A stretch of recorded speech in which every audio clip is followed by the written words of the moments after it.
Hello everyone, it's Bob Brisky and Cindy McKay, Brisky McKay Group, Keller Williams Experience. Today, we are talking about the 5 main components when putting together an offer on a house.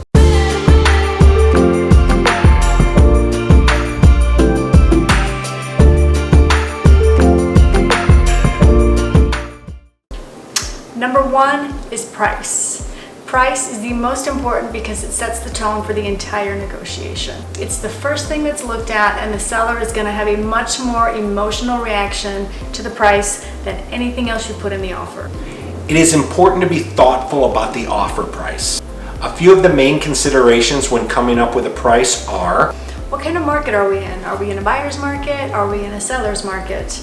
How long has this particular home been on the market? Are there any other offers? What is the local inventory? Are there a lot of houses in this price point on the market, or is this the only one? Have some of the comparable homes been sold for recently? Maybe go back 6 months, find some similar homes. What were those prices? And is the market now going up, or is it dipping down a little bit? How do you adjust for those? It's important to do your due diligence and let that be reflected in your offer price. Number 2, contingencies.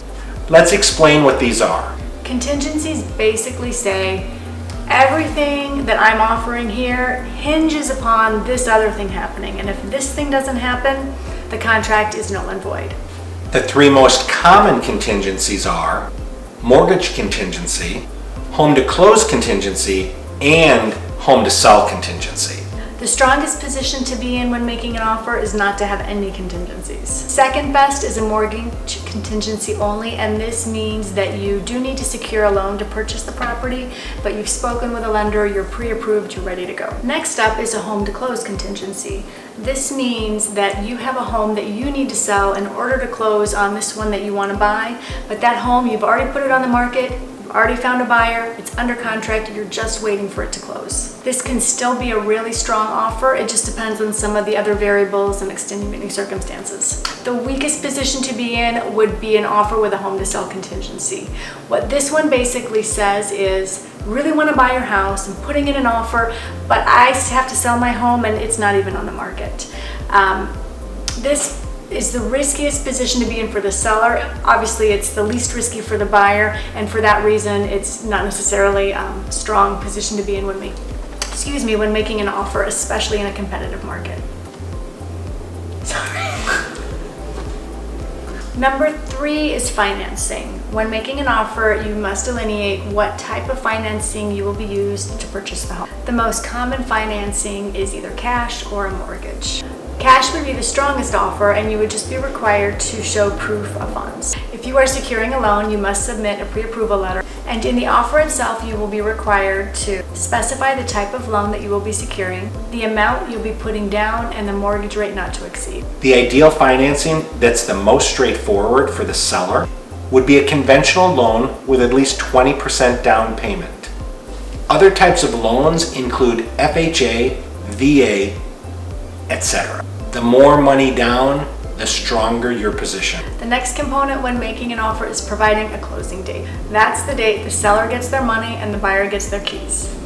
The ideal closing date is what works best for the seller, and that's not necessarily the earliest closing date. If you need to obtain a mortgage, a lender will usually require a 4 to 6 week time frame for the loan application process. So typically you would provide a close date of 4 to 6 weeks out from your offer date.